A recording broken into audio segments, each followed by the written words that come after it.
Andy, my dude, have you heard of the magical website builder known as Squarespace? Ugh, not another Squarespace ad. I feel like every podcast is sponsored by them. Hey, don't knock it till you try it. Yes, okay, it is overhyped, but actually it lives up to the hype. Squarespace is like a website fairy godmother. With a click of a button, your site transforms into a beautiful masterpiece. A website fairy godmother? That sounds interesting. What makes it so magical?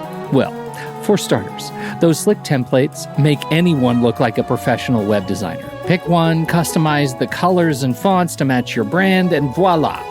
Plus, the drag and drop fluid engine is so easy, your grandma could build a site on Squarespace. Well, she did knit me a lovely scarf last Christmas. Maybe website design is next. Exactly. And when you're ready to sell your Nana's handmade scarves online, Squarespace has built-in e-commerce. Add a store with one click. Get flexible payment options. Then watch those sales roll in. And when she wants to teach others her steezy scarf skills, Squarespace's new courses feature is just the ticket. Nana can set up her curriculum and enrollments and payments in a snap and become the next e-knitting influencer. Oh, wow, you really sold me with the grandma angle. Sign me up for that free trial. Just go to thenextreel.com/Squarespace and transform your site into a beautiful Squarespace masterpiece. Well, thanks, Pete. Even though it's overhyped, Squarespace actually sounds perfect for Nana's site's needs. Appreciate the warning on the ads, though. I'll brace myself next time I listen to a podcast. Anytime. Let me know if you need any help getting that site up and running.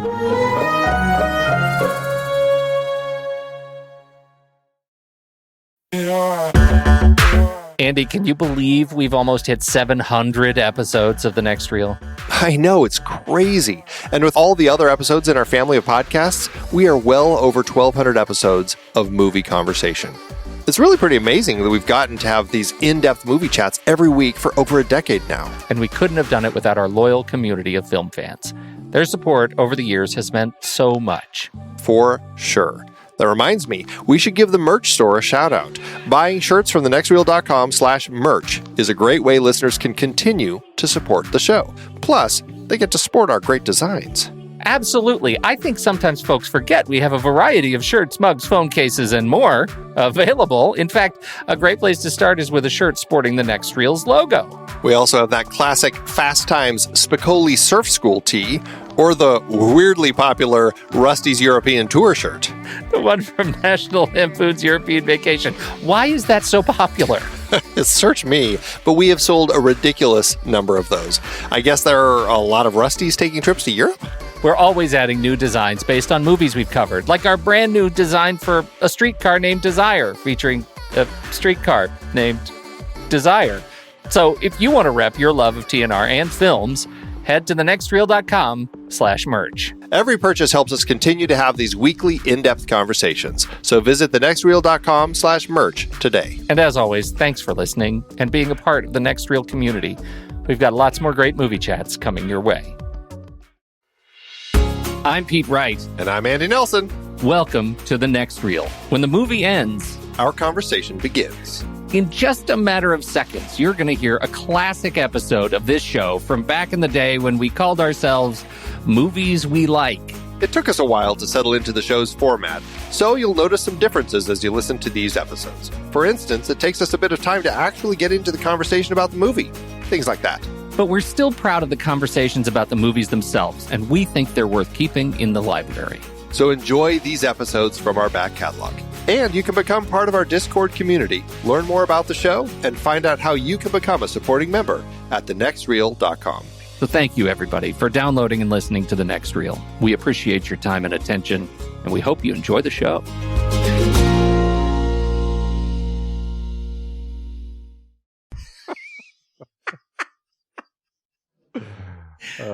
Go read a book.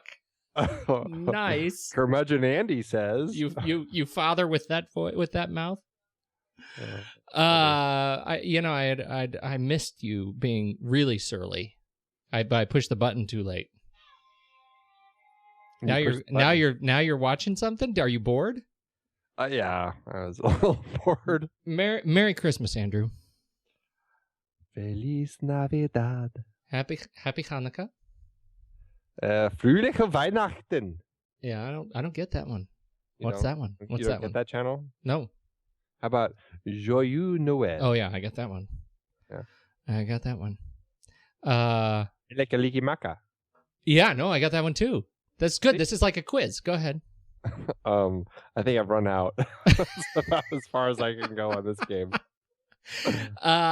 So it's it's the we're totally in the holiday spirit. Aren't you? Aren't you? Is the holiday has the holiday spirit taken light? Has it taken light at the house of Andrew? It has taken hold and it's shaken us like a dog shaking a chew toy. Is that because of the lice? Maybe. For Christmas, Andy got lice at his house, and so we're all very sad about that, and we feel bad because we know how bad it is to shake that out. You're a good man, and I know it's tough to make it to the other side of that one. That's weeks. And for the record, it's not me who has the lice.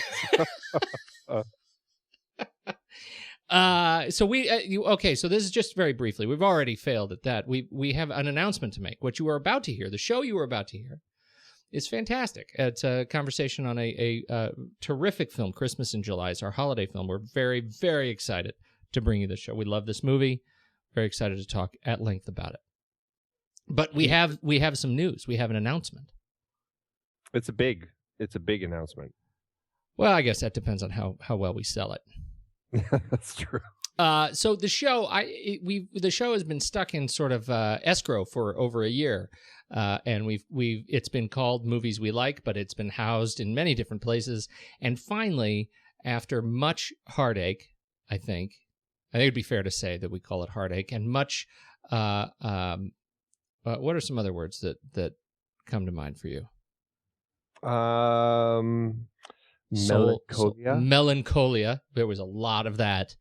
Mm-hmm. And there was a whole lot of domain searchery. We have come up with a new one, and so we've changed. We've got the show has a new name. The show has a new name. We have a new website. Well, same old website, same old show, brand shiny new name. And the way I figure it, we have exactly 65 some odd episodes that we need to get through in order to finally take real ownership of this brand new name. Right? Because we got to double what we've already done. I think so. I think that's how it works. Yeah. So it's a good thing we didn't wait till we're like 100 episodes in. That's why there was something of a rush. Yes. Although I think you can tell there wasn't that much of a rush. The new name of the show is, I don't know, do we need some sort of drum roll? Because it's already been changed. It's not like anybody, I mean, if you're listening to it, you see it. Right. Everywhere you look, all of a sudden you're like, where's Movies We Like? Yeah. I don't see it anymore. What is this? Go ahead. The Next Reel. There you go. That's it. The Next Reel. It's The Next Reel. We're very excited about it. We think this name, we're very excited about this name. It's kind of a throwback to traditional filmmaking. We are clearly nobody's doing that anymore. We'll bring up a reel, kids. If you don't know what a reel is, wiki it. More specifically, even is old school projection. Right. I mean, it does apply to filmmaking and projection, and certainly the when films came on reels, it was something very tangible and kind of exciting about that. I put together many a film reel when I worked as a projectionist, and I quite enjoyed the feel of it. And now it's just a little hard drive, So we're very excited about our new anachronistic name of the show, and we're sticking with it. And that name is everywhere. TheNextReel.com is the website. Twitter.com/TheNextReel. Facebook.com/TheNextReel. What am I missing? Oh, Flickchart. Yeah. .com/TheNextReel. Where you can see our rankings of all of the movies that we've discussed. Not only that, we have a phone number. Andy? You're darn tootin'. What's that phone number? Huh? Do you have it handy? Have you memorized it yet? I haven't memorized it yet. Well, that's all right. I can help you with that. That phone number is 657, straight to Anaheim, California, 657-201-7335, 657-201-REEL, and you can call and leave us a voicemail. And you can call all you want because it goes to Andy's house. That's not true. It actually just goes to voicemail. But we'll, if you say something really awesome, we may call you back. Otherwise, leave us a voicemail if you have something horrible to say or wonderful to say. We'd love to hear it, and we may even play it on the show. There is also a direct email address now, show@thenextreel.com. So lots of great ways to get a hold of us. Now we have locked it in. We are The Next Reel. And so if you go back and listen to our old shows, we'll still be movies we like. But starting now, we're going to be The Next Reel. Did I miss anything? Yes, indeed. I think so. You got the email, you got the phone number, you got the website, all of the accoutrements. I think we're good. We're good. All right. So we're going to, because we recorded this fancy holiday Christmas episode a couple of weeks back so that we could take vacation. Right. I'm going to try and actually cut out all the references to movies, but if I miss it, forgive me. So actually, we recorded this pretty darn close to July, so it's actually really fitting. We were really planning, and now we have to go back and re-edit it with this stupid intro. Happy holidays, people. This has been a great year, and we hope you are holding your loved ones close this holiday season. You doing anything fantastic other than holding your lice? That's about it. We're gonna go skiing and sledding and all those fun things that you do. Excellent. Well, that's fantastic. Happy holidays from all of us, all of the entire team at The Next Reel, and make sure to find us on Facebook and Twitter and all that stuff. Let us know the great movies you see over the holidays. And Definitely. Now, on with Christmas in July.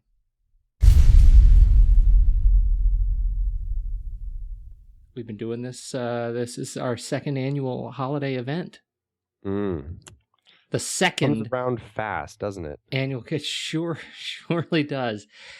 Last year we talked about in our first annual holiday. We're no movies holiday extravaganza. We did the classic 1955 We're No Angels, fantastic holiday film. It really was. It's a great treat. It's a nice discovery. It was a great discovery, and you know why I love that movie, and why I deeply love the movie that we're going to be talking about this fine holiday evening is the simplicity of these stories, of these classic films. Tonight we are talking about Preston Sturges. Preston's. He's not a sturgeon. Preston Sturgeon's Wonderful Christmas in July from, 1940? Yeah, 1940. That's 1940. Right. It's a wonderful. This was your idea, so I wonder if you would. This was your brilliant idea. Yeah, this was. Why do you want to do this movie? Well, this was a film that I had honestly never heard of. I had never seen. The only reference to Christmas in July I had ever heard was the annual little things that would go on like QVC or things like that, where they would have a big sale in the middle of the summer. That was not that they were playing this movie on QVC, but no, it had nothing to do with the movie. It was a sale. That was really my only reference to Christmas in July, followed by Arbor Day in September. That's right. Exactly. And then a good friend of mine, who's a big Preston Sturges fan, he writes scripts and he very much in the same style. We're talking about this kind of witty banter and that fantastic dialogue that is missing in a lot of modern films, and he mentioned this film, and I'm like, I don't think I'd ever seen that. And he actually loaned me his VHS tape of it, which is what he had. This was before it had come out on DVD, and I watched it, and it was an amazing discovery to find such a film. And it's a very brief film. It's only like 68 minutes long. It's very brief, but man, was it a fun ride. Why was it? Let's talk about. Let's just run through the plot, because I would wager that a lot of folks who are listening may not have seen it, since it's a discovery for us. Let's go ahead and assume that there are people who haven't seen it as well. Yeah, definitely. It's a pretty simple film. It's he's not poor, but a office clerk who doesn't make a ton of money. He had entered an idea for a slogan in a contest at the big coffee company in town. And his slogan, if you can't sleep at night, it's not the coffee, it's the bunk. Nobody really understands his slogan, especially the love of his life, his beautiful girlfriend, Betty. She doesn't really get it, nor does his mother, nor does anybody else. But he is convinced it's a winner. Well, and let's say that the current slogan, the slogan that the company is called Maxford's. Is it Maxford's? What is the full name? Maxford House Coffee, right? And their current slogan is "Good to the last gulp." Right. Not to be confused with Maxwell House, good to the last drop. So we're already getting a sense of Sturges' a sense of commercial satire. Right. So Jimmy, wonderfully played by Dick Powell, is just the aw shucks good guy of the story. And 3 of his coworkers find out that he entered this contest. And so they fake a telegram to him saying that he won. He gets so excited, he and his girlfriend, he gets on his desk, he announces it to all of his coworkers. These 3 pranksters are like, okay, we gotta, the gig is up, we better tell him before it goes too far. But then the boss comes in, and the boss, makes it an even bigger scene and is just incredibly excited for this guy. And he says, oh, I've had all these great ideas before, because he coincidentally works at another, like a competing coffee company. Right. So his boss brings him in now that he's got all these great ideas that are, prize winning. He brings him into the advertising team. And then, so now he's gotten a promotion and a raise. He and Betty go on a big shopping spree. They buy gifts for everybody they know, like everybody on their street, starting with the poor girl in a wheelchair. And his mother, he finally buys her the giant luxury sofa bed that is a transformer. It's one of the funniest things I've ever seen.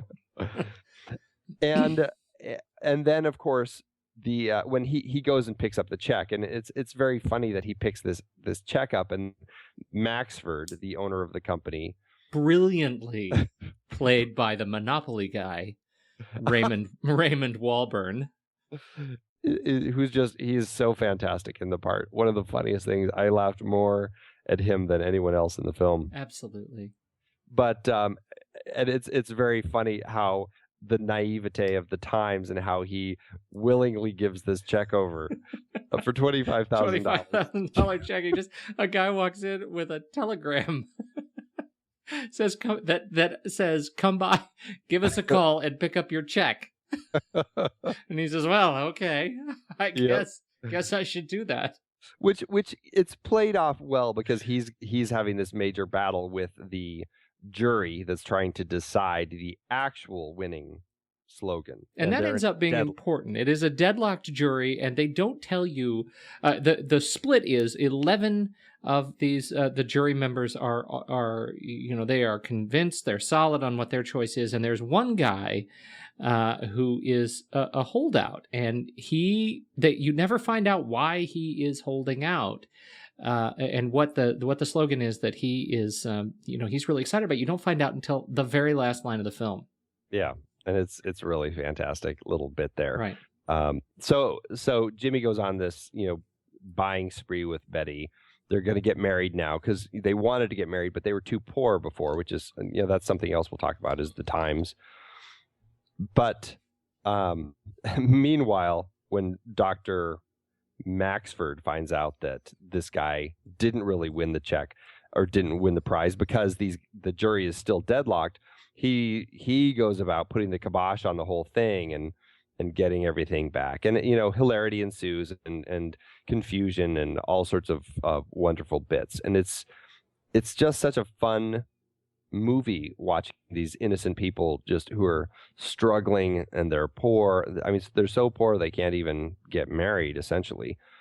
And having something like this happen to them, and seeing, how what it does to them and how good they are with their money or in everything. It's not like they're just spending it all on themselves. Their first thing is spending it on everyone else. In fact, he doesn't buy anything for himself. Right? He buys, not a single buys her thing. Right. a diamond ring and a fur coat. And she says, but Jimmy, you didn't get anything for yourself. He's like, my gift is, having you in my life, essentially. So right. So it's a simple story. It's a very simple story, but it's told with such crackling dialogue. And it's so much fun. And as the title says, it actually takes place in July. It really has nothing to do with Christmas except this sense of spirit. Well, it's that scene. It's that sequence where the 4 cabs pull up in front of their, sort of tenement style apartment complex, and all the kids are out playing, and everybody's doing their sort of, front stoop thing. And here come these 2 people who have just stumbled onto riches, and all they do is their first thing, their first choice is to share all of it with everyone. And I think they only mention Christmas in July. It's like Christmas, right? They only mention it once in the film, I think. But she says it was. Yeah, she says it's like Christmas in July. Yeah, and that's It's that's the only mention. It captures that just sort of sense of giving and appreciating what you have, and really, I think what I love so much about it is that sort of purest sense of really recognizing what the gift is that you have been given. And for him, it was opportunity, right? It wasn't the material riches. It was the opportunity to share with the world. It was the opportunity to contribute his ideas to something he believed strongly in. It was coffee. It was the opportunity to work and live closer to, the woman he loved so much. And I think those messages are really so clear in this film, apart from being kind of screwball.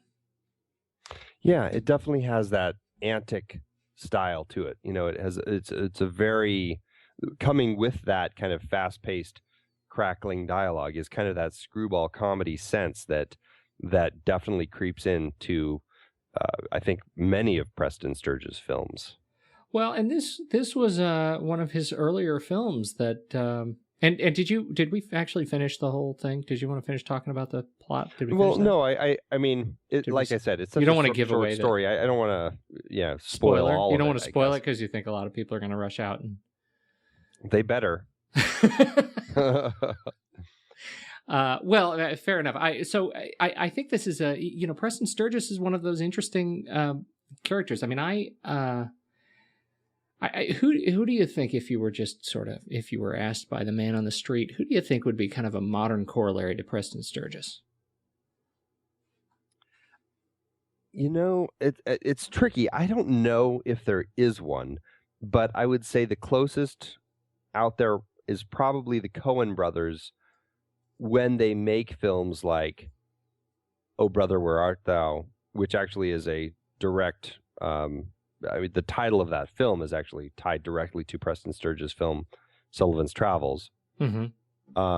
Hudsucker Proxy, Raising Arizona, that comedy style of film that the Coen brothers have when they're not doing their dramatic Miller's Crossing, Barton Fink, No Country for Old Men, Serious Man types of films. When they have the comedy, that really taps into the Preston Sturges style, and I would say for my money, they're probably the closest out there right now. Looking at this guy is just a fascinating character. I did not know a lot about him, but he was the fact that he was in the late 40s one of the highest paid people in Hollywood, not just writer or director, but one of the highest paid people in Hollywood. That he, even more fascinating. Here's that he invented at the age of 16 that he took over the American branch of this cosmetics company, and invented a kiss-proof lipstick. Yeah, it was the first non-smear kiss-proof lipstick that he invented. How brilliant is that 10 years after, I guess it would have been sort of 27 to, I guess 23, 24 years later, that The Man in the White Suit is made from the wonderful Alexander McKendrick, which is a story about a guy who invents the indestructible fabric. Right. That was a movie about Preston Sturges. I thought that was fantastic. Yeah, you're right. I mean, it's really interesting. Preston Sturges, he really had an interesting life. You know, his mom was a kind of a show person. She was always somebody who was trying to get her son to be an artist and a businessman and everything.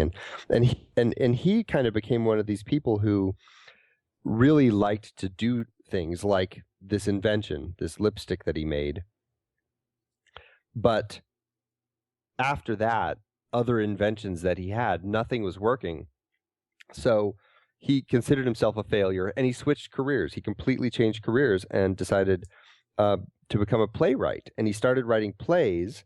His second play was a huge Broadway success. And then the plays after that were all failures again. And so he's like, well, I'll switch careers again. And he turned to screenwriting. And he started writing some screenplays like The Power and the Glory, which was kind of a Citizen Kane-esque type of film that came out 8 years before Citizen Kane. And he then in 1940, he wrote a screenplay, Remember the Night.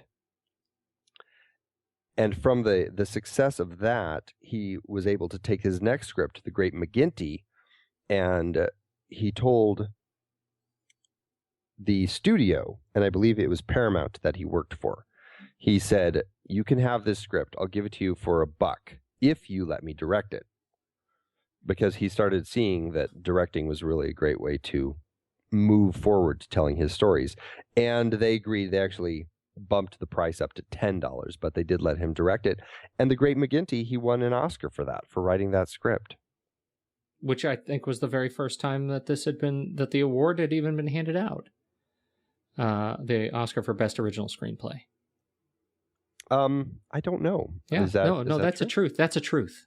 Wow, that's amazing. That's an amazing truth. It is an amazing. Hey man, I just deliver them. But yeah, and so from that, he was able to do this, which is his next film, Christmas in July, and do many great satires and just amazing films from henceforward. You like so many great sort of comedic writers. I mean, here he is. Here's a guy who is making great films, and you just, when you watch Christmas in July, you get this feeling that he is he is really sort of cultivating his inner child, that inner innocence. And yet here he is by the 50s. He's been drinking heavily and married 4 times and can't find work, and just sort of fades out. Which is, sad. It really was. It really was kind of end. A quick decline for him. Very quick, very quick. Stepping back into the film, is there anything of note that you, when you look at the film, what Sturges is really trying to say about sort of the nature of the work environment that our hero is trying to climb out of? Well, what do you think it's saying about the sign of the times? Well, I mean, a couple things. Obviously, there's the big disparity between the rich and the poor, right? He's also commenting on the contest craze that everyone in the country always has, and how people really latch onto these things as the way to change their lives and turn it into something better, right? Mm-hmm. Which people still do, Yeah. Okay. Go ahead. I have a comment. I'm holding up my finger in the form of a footnote. Excellent. And also, what I think is most telling is, and actually I found a great article about this, but it's how a person isn't, you don't, no matter how good you are, there's no sense of you being talented until other people recognize you for whatever reason that may be. And the fact that it takes him quote unquote winning the contest, because he didn't. It takes that for his boss to realize that there's something talented in there. And you can see that when he goes into the meeting, right after he's kind of been promoted, and he's pitching all these ideas to the advertising team, and he's got some great ideas, and they're all really lapping it up. And you can see that not only do they now believe it, but he also believes in himself, and it's created this growth in this character.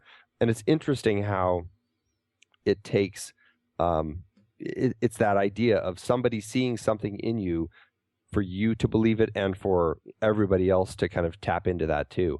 And I think that was a really interesting thing. And it's interesting how that twists at the end, and how all of a sudden, when people find out he didn't win, his boss kind of tries to take that nugget away from him. Which was, but that was like, I think that sequence, it's a sequence when he and his fiance are in his new office the night, that night.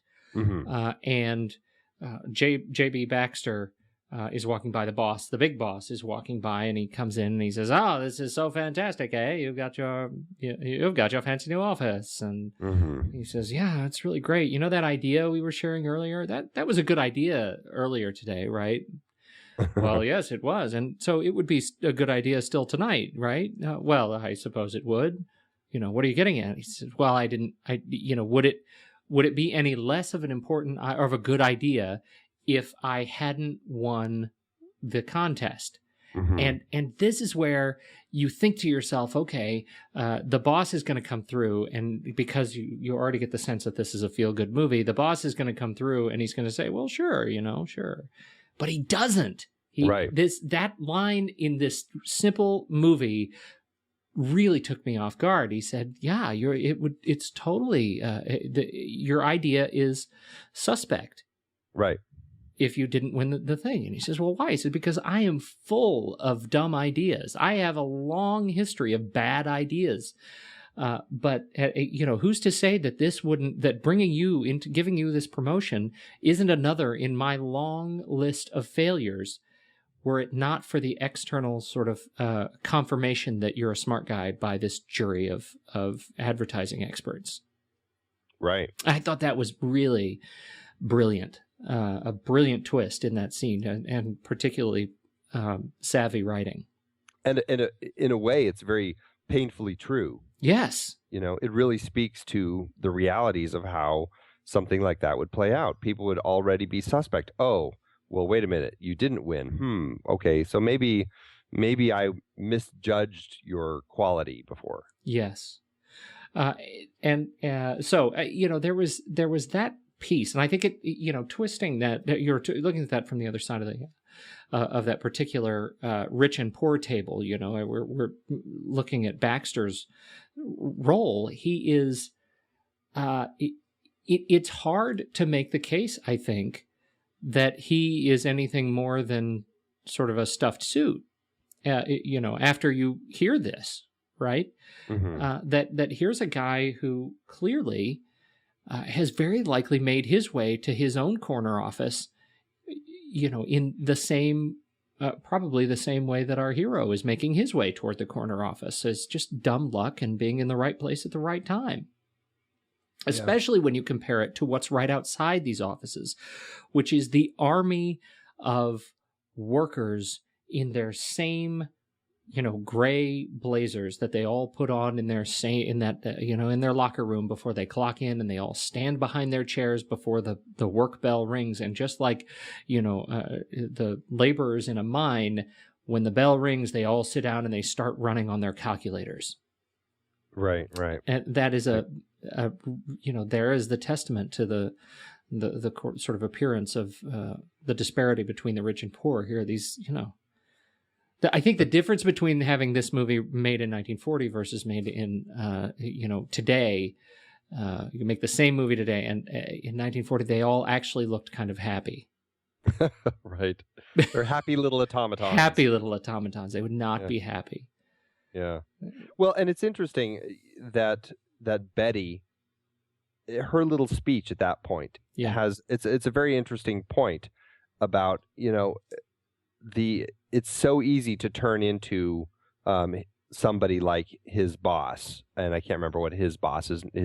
Jimmy's direct boss, not the big boss, J.B. Baxter, but right, Waterbury. Waterbury. Yeah, it's so easy to turn into another Waterbury. That's what everybody out there is doing, just moving up from one level to the next, and they're always going to be kind of that middleman sort of guy. But give Jimmy a chance. Let somebody step out of that and take off that gray suit and step out of the automaton role to show you that there's something there. And it's a nice moment where, I mean, and you have to say that for as much as the stuffed suit as J.B. Baxter is, he does see the value in taking a risk on somebody like that, and he does. Right. As tentative as the situation may be, and as he's going to be keeping his eye on him, and he's not getting the raise that he thought he was, and all that sort of stuff. He is going to take a risk on him. Yeah, that's a redeeming segment. That's a redeeming sequence. Even though you sort of get the feeling that he's not quite sure he buys it. He knows, and sort of you get this feeling that he's going with his gut again.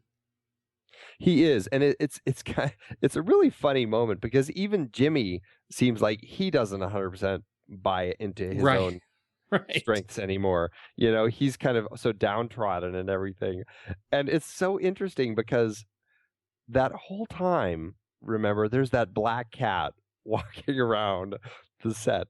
Like so strangely, just walking around inside the office, and they even bring it up to the cleaner, the janitor. What and did just he had this great line? What was it that he said? He's like, "Oh, it's supposed to be bad luck, isn't it?" And he's like, "It all depends on what comes after." That's the best line. Yeah, it is. I'm like, that's a pretty interesting way of looking at that. So, and I guess you could say, there could be potentially, I guess you could look at some bad luck there. And it seems like Jimmy is the sort of guy who latches on to the bad luck, right? Right. Like he seems to look at the negative of the situation.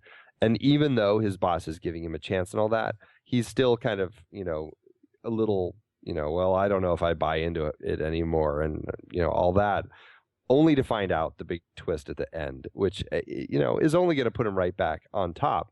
But it's a really interesting little footnote, and the black cat's the last thing we see in the film, so it is kind of funny. It's an interesting little way to play that scene. It's well played. Yes, it's well played. And to that point, this is one of my other footnotes from I think about 20 minutes ago. And to the point about all the worker bees who don't look like they're terribly, like they're having that hard of a life.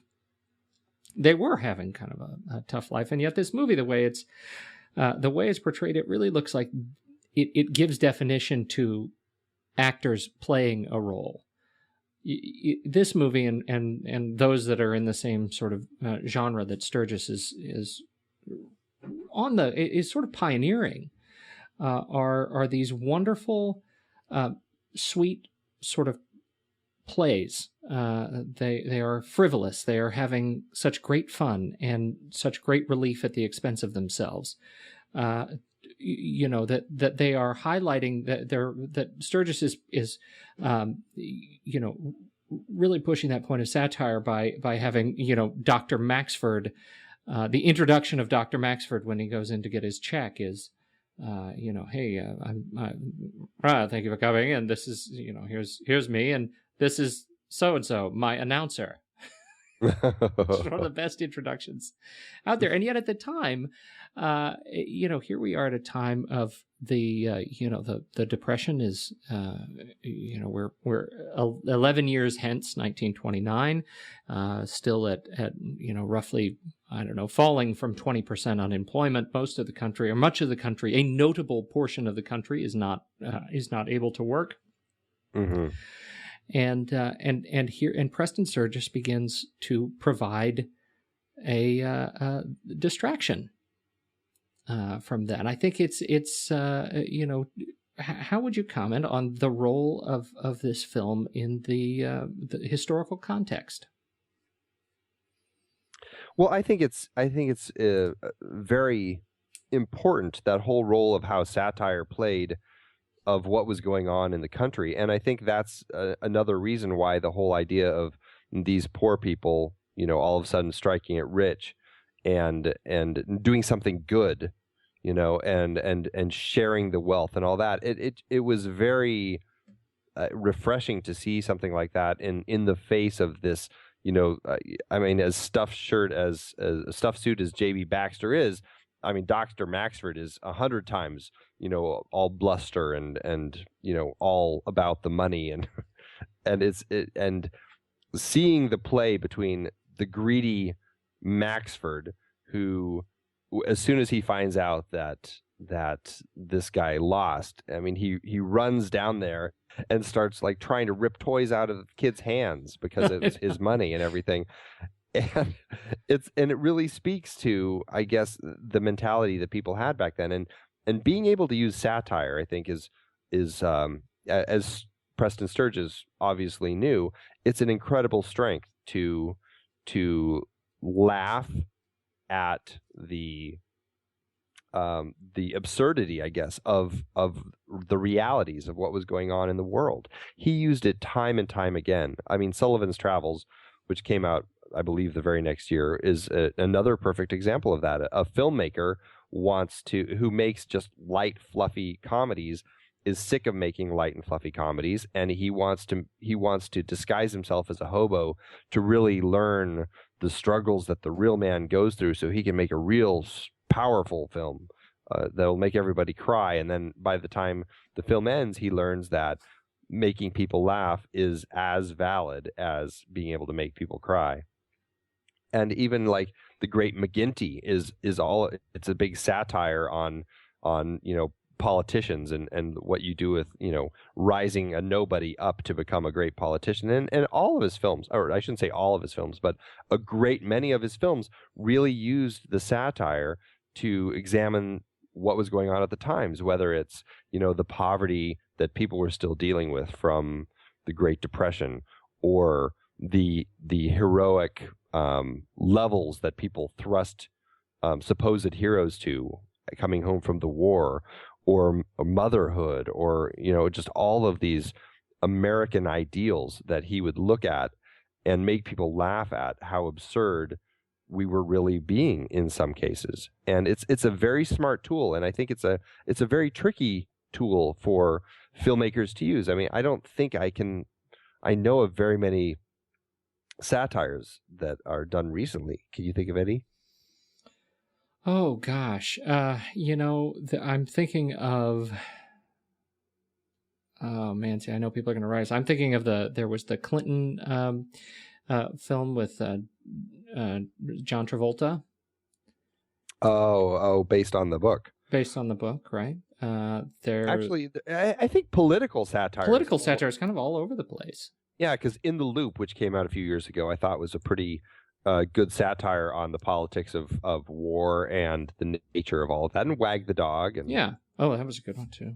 I think it definitely seems to hit more in the political arena in modern times than I can't think of any other satire off the top of my head that aren't tied into politics recently. But yeah. I mean, it's a great tool. It really is.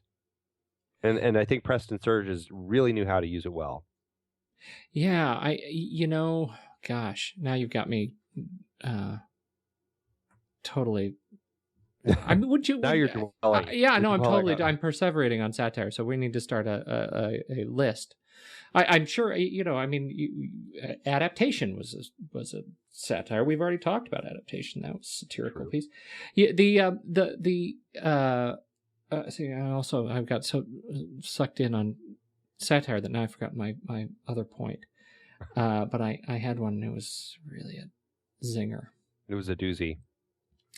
I remember what it was. We haven't talked about the line, about the tagline. You when you were going over the plot, you said, if you can't, you read it, and I think that line is so telling, and I think that, speaking of satirical elements in this film, I think that one is really prescient. Yeah. It is the whole context of his argument is that there is new science. He keeps referring to this new science. There's this From new a Viennese doctor. A Viennese doctor, his new scientific article. He has a new paper out that says caffeine is not what keeps you awake at night. And all the people around him are saying, around Jimmy are saying, that's, they kind of know that caffeine keeps you awake. That's sort of been determined. He said, no, new paper.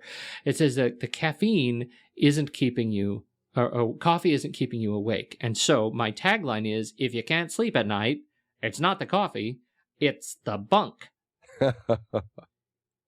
Now, I think it's a full 25 minutes, nearly halfway through the film, that he actually describes bunk as a bed. Is it? It doesn't happen in the.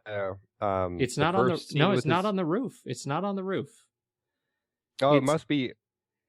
Is it in with his new boss and the advertising guys? It's either in his. Oh gosh, I thought it was when after he gets the notice, like when everybody's around him. Right. So he hasn't gone into the office with the advertising guys yet. But see, now I need to confirm that. Anyway, it's not in the beginning because I remember being completely puzzled as I was watching this movie because I didn't get it. I didn't get it, not because I didn't get the celebration of ignorance that line represents, which is, I think, what is the satirical element. It's the celebration of belief in false science, or whatever new science comes along. It's our desire to kind of latch on and hitch our wagons to these snake oil sort of scientific causes. But it's that I thought bunk was another defined another way, as in like BS. Yeah, yeah. Like you're saying, it's the bunk. Like it's nonsense, right? It's not the coffee, it's nonsense. You've got nonsense in your head. Well, and it's interesting. And see, this is why it's an interesting line, because after thinking about it a while, because the first time I watched it, I'm like, I don't think I get it either. I think it's completely absurd. Yeah. And the absurdity of the line is, I think, one of the gems of it, because it is so silly. Because then when you do get it and realize he's talking about a bed, then it's not absurd. It's just stupid. It's just a bad slogan. But see, and that's what's funny is I always thought he was talking about a bed when he said it's the bunk.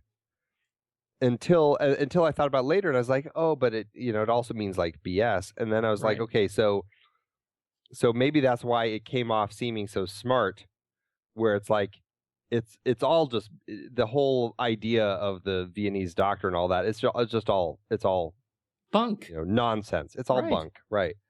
Well, and here's the beautiful twist. So Jimmy then gets this great promotion at his coffee company, and goes in, and his first pitch meeting with the advertising team is to give them bread. It's bread in the bean. It's the blue blood coffee. It's bread in the bean. Right. Which ends up being a beautiful tagline, a beautiful slogan for a high-class coffee of the time, of the sort of 1940s. It's going into that sort of Mad Men era that is to come, and it ends up being the real, the beauty of what Jimmy had to offer was still in his head when he wrote this nonsense slogan and submitted it to this nonsense, competition. Right. And it's funny because even that one, it's bread in the bean, becomes a the multiple meanings of the word bunk. It turns into the same thing with bread when his boss is like, "Is that bread?" Yes, it has to be. It's bread in the bean, otherwise it's just bread. Right. But and then it's interesting how that ends up working. But you're right. He comes up with a brilliant slogan, which ties back into the whole bit at the end. Just because all of a sudden he finds out that he didn't lose or that he didn't win, he doesn't have any confidence in himself anymore. And his boss doesn't have confidence in him anymore. And yet he came up with this fantastic slogan Yeah. that potentially is going to be like the new slogan for the company. Yet even his boss is like, "Oh, well, if you didn't win the contest, then I don't know if I can trust you." Yeah, because I can't trust myself. Yeah. Yeah. So our inability to take and that gets back to her to Ellen Drew's or Betty to Betty's monologue, which is stand up for your own ideas. Just stand up for yourself, Mr. Baxter, J.B. Baxter. Stand up for yourself. You love that accent, don't God, you? more than anything. Oh, I do. I do, Andrew. Makes me want to call you Andrew, hey? My favorite is Mr. Bill Docker. Oh, see, now there's a guy we need to talk about. He's just fantastic. William Demarest. Yeah. There's a dude. He was one of the regulars in Preston Sturges films. He was in a number of them. But yeah, he plays Mr. Bill Docker, the holdout, the lone holdout on the jury. It's just great. Preston Sturges has a lot of great character names. He does. He had a great catalog. And speaking of Demarest, I mean, I didn't, you see the guy, right? And you're like, gosh, I know that face. I know that face from how many movies, 50 films. But then I realized I grew up with reruns of this dude on My Three Sons. Uncle Charlie. Unreal. Isn't that funny? Yeah. That's takes you back. So terrific holiday classic. We so love this movie. Yeah, it really is just a fun, easy film to watch. It's very easy. It's just very simple and sweet, and I really enjoy it. I think it's that alternative kind of family classic again. If you're going to sit down and you want to watch something that just gives you a good feeling around the holiday season, this is a great one to add to your list. It really is. I think everybody needs to watch it. Absolutely. We didn't talk about the production of it. Like we said, it was 67 minutes. It's a short film. Released October of 1940. It wasn't even released in the summer. Or at Christmas time. Right, or at Christmas time. It's a Halloween film. They didn't go either direction. I found it looks like it was made for around $300,000. Is that what you pulled from your secret insider database? I couldn't find anything. So, like I said, I think you have an even secreter insider database. It is most secret. Super secret. That's what I got, which was one of those, yet another, even in those days, $300,000 was a modest investment in a film. And so it was his second, as we said, his second film, and the third, speaking of Preston Sturges, his third, which was, oh goodness, The Lady Eve. The Lady Eve. It was that set of three that really set him on the career path. Yeah, I mean, the second film, it was a Christmas in July was actually based on a play that he had written that never made it to the stage. Actually, I shouldn't say that. It made it to the stage years in later. the 80s or 90s. It finally was produced decades later. Yes. Let's see. So it was produced decades later. It was It was called A Cup of Coffee. Yeah, Cup of Coffee that he had written 10 years prior. Yeah, he had written it in 1931. Yeah, and never produced. Produced. Like I said, he never produced it. But he really wanted to make this into a film, and when he won his Oscar for The Great McGinty, that really gave him what he needed to get this film made. And it's funny because this film, to a lot of people, stands out as kind of one of his milder films. It's a little that people seem to be a little less fond of. It almost was like kind of a forgotten film of his. I think people see it as a great introduction to a lot of people that Sturges ended up casting in a lot of his films, like William Demarest. Right. But other than that, it kind of was dismissed. It's not, I mean, you have to acknowledge he has all these great films: The Great McGinty, The Lady Eve, Sullivan's Travels, Hail the Conquering Hero, even Unfaithfully Yours. He's got a large list of just really great films. This film kind of gets shuffled to the bottom by a lot of people. It certainly isn't his worst film, but a lot of people kind of forget it and dismiss it as just not much. But there's something just so earnest about it that I find just so appealing. And it really is a great film, and I think that it certainly deserves more viewers. So go watch it. Doing our part, Andrew. Doing our part. Our part for the red, white, and blue. It is. It's a great film. Absolutely, a lot of heart. Definitely go check it out. And that's all I've got on this. Do you have any final words? Well, I just wanted to just mention the talent. Dick Powell. Yeah. This was a great film for him to come on. He'd done. He'd actually been around for a while, but not anyone very big. He had been in a number of the Busby Berkeley musicals. He had his film noir films, like he was in what's the great noir film that he was in? I'm blanking on it right now, but he had a great career, and it was around this time when he started getting into I think some just bigger and better films. And I mean, he acted all the way into the 50s and just did a lot of great films, and was a great actor. And he even ended up directing some in the 50s as well. So that was great. And then Ellen Page. Woo, flashback to the present. Ellen Drew was a great player for the lovely Betty in this. But I really think it's all of the character actors that, for me, stand out as the highlight of the film. Like you'd already mentioned, Raymond Walburn as Maxford, William Demarest as Bill Doctor, Ernest, I don't know how you say his last name, Truet as Baxter, Pangborn as Don Hartman, the radio announcer, who is another of the stock company in Preston Sturges films. What would you give for your own announcer? I'm working. I have my Craigslist ad out to get one. So I need a personal announcer. I'll let you know if I have one next time. You're going to have a stand-in for the show. That's right.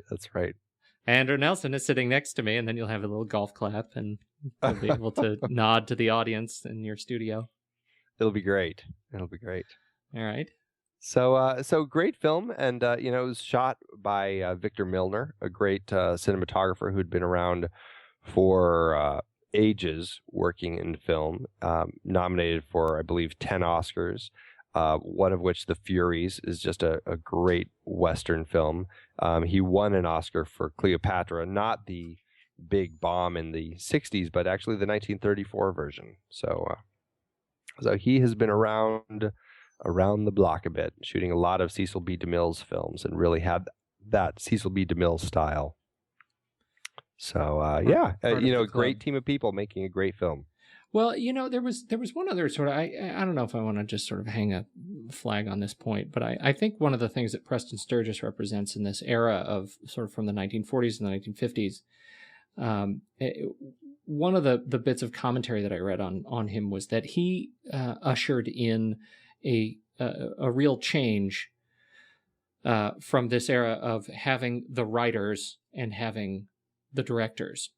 And that $1 script that he sold on the, in order for him to be able to direct, ended up being a launch for a whole new sort of set of catalog of writer-directors, and, really paved the way for, folks like, Steven Spielberg and Woody Allen and like you said, the Coen brothers and even though, prior to Sturges, there is this, it had been done. It had never been done as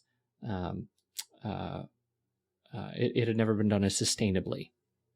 Well, nor had it been done where the writer came on board as a director after already being a successful writer. I think there had been writer-directors like Orson Welles, but there hadn't been somebody who was just a writer.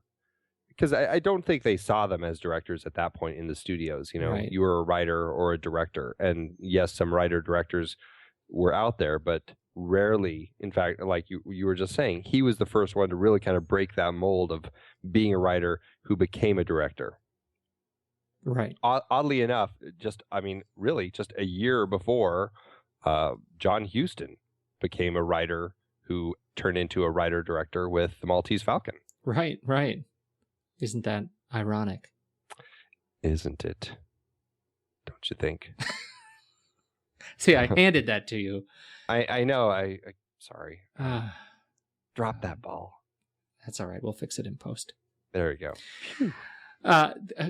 Good talk, Andrew. Happy holidays to you. I just got one more little blurb. And then I have to find out where you, where you can be found. So that's right. Yeah. I found a great blog. It's called The Glorious Ninth. Well, it's either called The Glorious Ninth or The Ludovico Technique, one or the other. I'm not quite sure what the blog is called, but this person, Chase Kahn, wrote a little blog about Christmas in July, and it's a great opening paragraph here, because let me just read this. Beginning with a crackling opening scene between a young couple on a rooftop, it's clear that Christmas in July is a Preston Sturges film. In fact, the way the two casually yet forcefully gnaw at each other's every word, with the young man's intellectual bullying taking center stage, you'd think this was The Social Network. Interesting.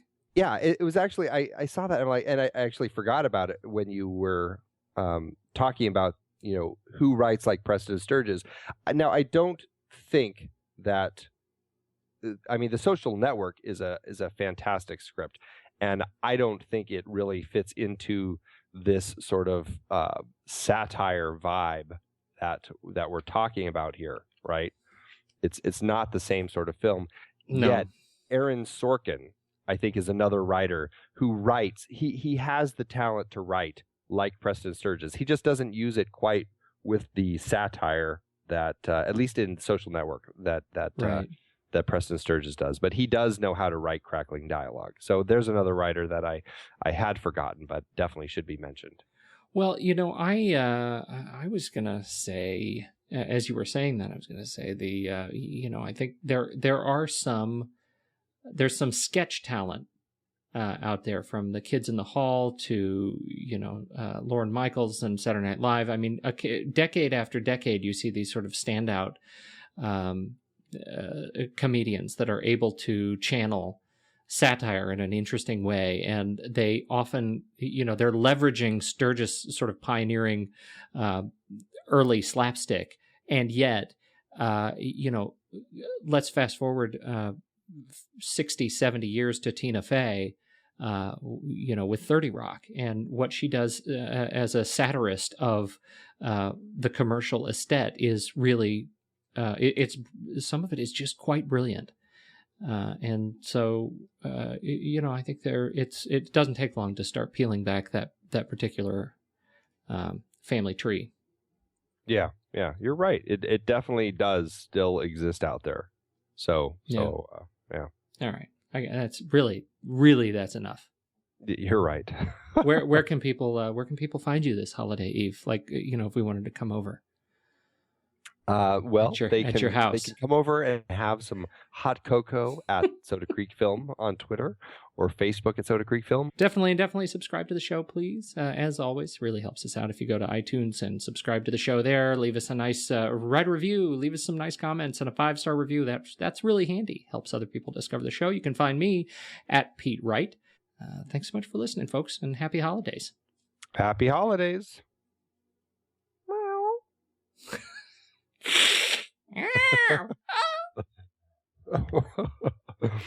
It's Christmas Evil. No, Andy, no. Put the Yule log down. Ho, ho, ho. Why the holiday horror, Andy? We wanted to take a moment to thank you for your continued support over the years. It's hard to believe that we've been having weekly, in-depth discussions about movies since 2011. That's right, 12 years and counting. Producing this show is a labor of love for us, but it does require a lot of time and effort each week. If you enjoy our podcast and would love to help keep it going, there are some easy ways you can show your support. One is by using our Originals page to shop for the original source material that movies we've discussed were based on. That's right. In Season 1 alone, we covered 13 films adapted from books or plays, from Charlie Kaufman's adaptation to David Fincher adaptations like Fight Club.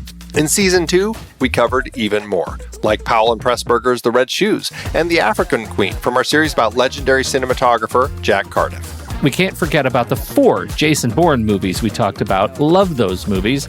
Well, the original trilogy, at least.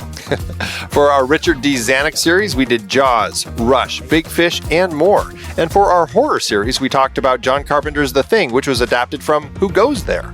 We did our first great car chase series with movies like Bullet, The French Connection, and Drive. And for the holidays, we did Preston Sturges' Christmas in July. We had a great John Huston series with adaptations like The Maltese Falcon and The Treasure of the Sierra Madre. And for our baseball series, Moneyball with Brad Pitt. Have I told you lately how much I love that movie? Yeah, I think you have. Plus, our Magician series and Heist film series had adaptations as well. Tons of page-to-screen gems. Listeners can find the details and links to the original material at thenextreel.com/originals. Every book, play, or movie you buy through our links helps support the show, and it's no extra cost to you. So dive in and get your next read today. thenextreel.com/originals has all the films adapted from other sources that not only we have covered, but all of the shows on the Next Reel family of podcasts. Check it out and get reading. Support the show and build your reading list. It's a win-win. Head to thenextreel.com/originals.